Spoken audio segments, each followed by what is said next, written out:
तेलंगाना में जारी जामे सर्वे से मुतालिक हैदराबाद साइबर क्राइम पुलिस का शहरियों को अहम मशवरा। कांग्रेस हुकूमत ने तेलंगाना में जामे खानदानी सर्वे शुरू किया है। इस पस मंजर में शुमार कुनंदगान घर घर जाकर खानदान की तफसीलात हासिल कर रहे हैं। ताहम इस दौरान साइबर धोखेबाजों की जानिब से सादा लोह अफराद को इसके नाम से ठग लिए जाने का खदशा भी है। इस सिलसिले में हैदराबाद साइबर क्राइम पुलिस ने एक ट्वीट किया। उन्होंने कहा कि साइबर धोखेबाज जामे खानदानी सर्वे के नाम से फर्जी लिंक रवाना करके लोगों को ठग सकते हैं। कहा गया है कि अगर वो इस लिंक पर क्लिक करते हैं तो उनके अकाउंट्स में मौजूद रकम गायब हो जाएगी। पुलिस ने मशवरा दिया है कि इसलिए साइबर मुजरिमों से होशियार रहें और जामे सर्वे से मुतालिक किसी भी फर्जी लिंक पर क्लिक ना करें।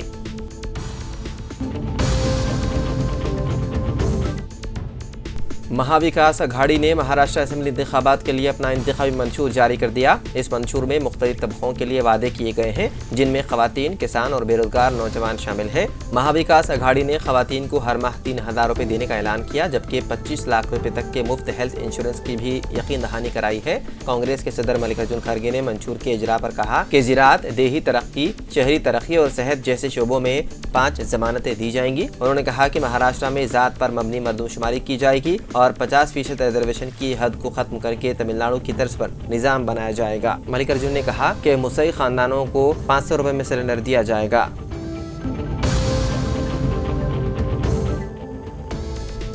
शहरदाबाद के मदाफात में वाक़ शमसाबाद में हफ्ते की रात उस वक्त कशीदगी फैल गई जब शरपसंदों ने एक मंदिर में घुसकर मूर्तियों को नुकसान पहुंचाया। पुलिस के मुताबिक शरपसंदों के ग्रुप ने मुबैना तौर पर रंगारेड्डी जिले के शमसाबाद मंडल के जूकर गांव में वाक़ पोचम्मा मंदिर में आधी रात के करीब घुसकर 3 मूर्तियों को नुकसान पहुंचाया। मुकामी लोगों ने मुलविस अफराद में से एक को पकड़ लिया और उसकी पिटाई करते हुए उसे पुलिस के हवाले कर दिया। इस वाक़े की खबर इलाके में जंगल की आग की तरफ फैल गई और मुकामी हिंदू तंजीमें जाए वक़ू पर पहुँच गए और शरपसंदों के खिलाफ कार्रवाई का मुतालबा करते हुए मुख्तसर तौर पर एहतजाज किया। आपको बता दें कि शमसाबाद मंडल में गुज़िश्ता एक हफ्ते में इस तरह का ये तीसरा वाक़या है। वाक़े के बाद पुलिस ने इलाके में सिक्योरिटी बढ़ा दी।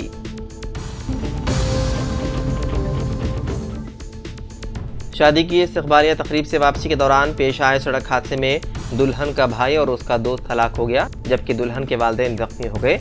यह हादसा तेलंगाना के जिले जगतियाल में पेश आया। तफसीलात के मुताबिक जगतियाल टाउन के मदाफात में धरू नहर के करीब कार चलाने वाले दुल्हन के भाई ने उसका तवाज़ुन खो दिया, जिसके नतीजे में उनकी कार और जगतियाल डिपो की सुपर लग्जरी बस में तसादुम हो गया। बस हैदराबाद जा रही थी। बस से टकराने के बाद कार सड़क के किनारे दरख्त से टकरा गई। इस हादसे के महलूकीन में दुल्हन का भाई संकीरत और उसका दोस्त राजी शामिल हैं। दोनों मौके पर ही हलाक हो गए। दुल्हन के वालिदैन राजामलू और लक्ष्मी शदीद तौर पर जख्मी हो गए। जख्मियों को जगतियाल के सरकारी अस्पताल मुंतकिल कर दिया गया। बताया गया है कि जगतियाल के हनुमानवाड़ा से ताल्लुक रखने वाले ये अफराद हफ्ते की रात जनगांव में मुनक्किदा अपनी बेटी की शादी के इस्तक़बालिया में शरीक होकर वापस हो रहे थे कि यह हादसा आया पेश।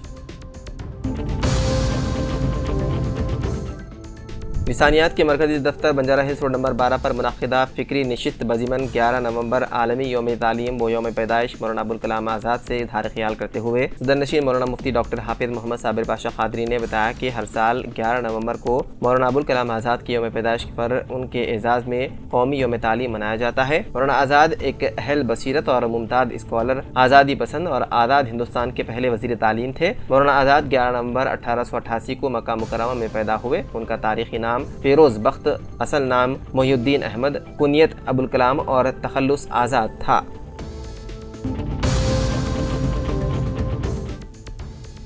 हैदराबाद के जुबली हिल्स इलाके में एक जोरदार धमाका हुआ, जिससे करीबी बस्ती मुतासिर हो गई। धमाके की आवाज़ से मुकामी लोग खौफजदा हो गए। तफसीलात के मुताबिक जुबली हिल्स रोड नंबर 1 पर तेलंगाना स्पाइस किचन नामी एक होटल में इतवार की सुबह फ्रिज का कंप्रेसर अचानक फट गया, जिससे होटल की दीवार मुनहदिम हो गई। पत्थर और मलबा उड़कर तकरीबन 100 मीटर दूर दुर्गा भवानी नगर बस्ती में गिरे, जिससे 4 झुग्गियां तबाह हो गई और कई बरखी के खंभे भी टूट गए। इस हादसे में खातून भी जख्मी हो गई। इतला मिलते ही जुबली हिल्स पुलिस जाए हादसे पर पहुंची और मुआयना किया। डीसीपी विजय कुमार और जुबली हिल्स एसीपी वेंकटगिरी ने होटल के मुंतजिमीन से बातचीत की। ताहम होटल के मुंतजिमीन ने मीडिया को अंदर जाने की इजाज़त नहीं दी, जिसके सबब इस वाक़े पर कई सवालात उठ रहे हैं।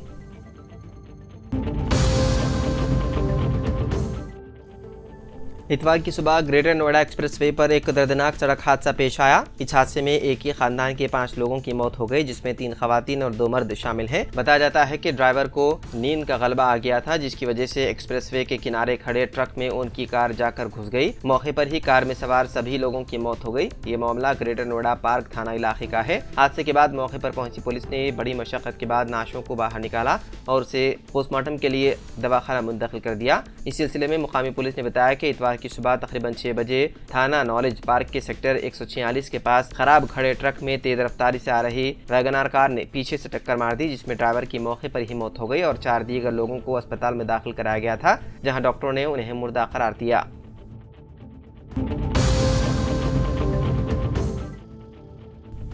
मेलादेपल्ली पुलिस स्टेशन हुदूद के तहत वट्टेपल्ली में इतवार की सुबह एक शख्स ने कर्ज की अदायगी के मसले पर अपने बहनोई का कत्ल कर दिया। मुतवफ़ी की शिनाख्त 30 साला मोहम्मद सैफ उर्फ साबिर के तौर पर की गई है। तफसीलात के मुताबिक साबिर अपने खानदान के साथ शमा कॉलोनी में रहता था। 1 साल कबल मुलजिम इस्माइल, जो एक ऑटो ड्राइवर था, ने सैफ से 1 लाख रुपए का कर्ज लिया और उसे अदा करने में नाकाम रहा। हफ्ते की रात सैफ ने इस्माइल को इस मामले पर बात करने के लिए फ़ोन किया। शमा कॉलोनी पहुँचने के बाद इस्माइल ने सैफ से बात की और उसे उसके घर से थोड़ी दूर ले गया। इस दौरान दोनों के दरमियान बहस और तकरार हुई। राजेंद्र नगर के एसीपी पी श्रीनिवास ने कहा कि इस्माइल ने सड़क पर पड़े एक पत्थर को उठाकर सैफ के ऊपर डाल दिया, जिसके नतीजे में सैफ को शदीद चोटें आईं और वो मौके पर ही फौत हो गया। मुकामी पुलिस ने सिलसिले में मुकदमा दर्ज करते हुए मशरूफ़ तहक़ीक़ात है।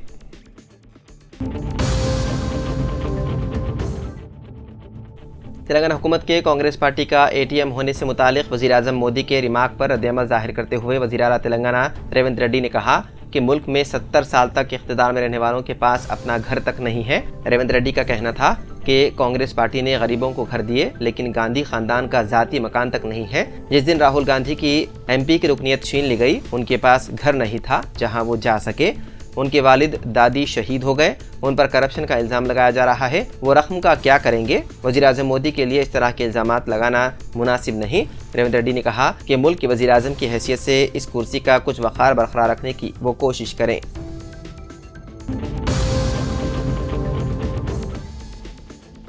तेलंगाना वक्फ बोर्ड के चेयरमैन सैयद अजमतुल्लाह हुसैनी ने कहा कि रियासत के 33 अजला में वक्फ इंस्पेक्टर्स और दीगर अमले के तकर्रुरात के जरिए औकाफी अरादियात और जायदादों का तहफ़्फ़ुज़ यकीनी बनाया जाएगा। उन्होंने इस बात पर जोर दिया कि मुतादिद मकामात पर औकाफी जायदादों के किराएदार किराया वक्त पर अदा नहीं कर रहे हैं, जिसकी रोकथाम के लिए उन किराएदारों के नामों को मंदरियाम पर लाने का मंसूबा भी ज़ेर गौर है। अपने दफ्तर में मीडिया से बात करते हुए सैयद अजमतुल्लाह हुसैनी ने वक्फ बोर्ड की कारकर्दगी को मज़ीद बेहतर बनाने और उसकी आमदनी में इजाफे पर भी तफसीली बातचीत की।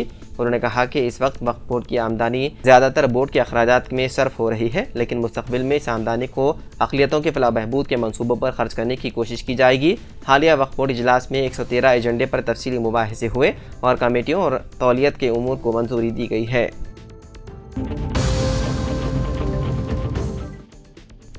नायब वज़ीर आला मल्लू भट्टी विक्रमार्का ने कहा कि तेलंगाना में कांग्रेस हुकूमत तश्कील पाने के 1 साल के तकमील पर 14 नवंबर से 9 दिसंबर तक 1 साला अवामी जश्न मनाने का फैसला किया गया है। सेक्रेटेरिएट में नायब वज़ीर आला की ज़ेर क़ियादत काबीना सब कमेटी का इजलास मुनक़्क़िद हुआ, जिसमें अवामी जश्न मनाने के लिए मुख्तलिफ उमूर का जायजा लिया गया, जिसके बाद एक रोड मैप तैयार किया गया। नायब वज़ीर आला मल्लू भट्टी विक्रमार्का ने बताया कि मुल्क के पहले वज़ीर आज़म जवाहरलाल नेहरू की यौम पैदाइश 14 नवंबर से अवामी जश्न प्रोग्राम्स का आगाज़ होगा। कांग्रेस क़ायद सोनिया गांधी की सालगिरह 9 दिसंबर तक मुख्तलिफ प्रोग्राम्स का इनेकाद करने की हिकमत अमली तैयार की गई है। जश्न के दौरान मुख्तलिफ कल्चरल प्रोग्राम्स का इनेकाद किया जाएगा। इसके अलावा उन प्रोग्राम्स में उस्मानिया हॉस्पिटल, स्पोर्ट्स यूनिवर्सिटी का संग बुनियाद रखा जाएगा। 16 नवंबर को नर्सिंग कॉलेज और 28 नवंबर को पैरा मेडिकल कॉलेज का इफ्तिताह किया जाएगा। बताया गया है कि 9 दिसंबर को हैदराबाद में बड़े पैमाने पर अवामी जश्न प्रोग्राम का इनेकाद किया जाएगा।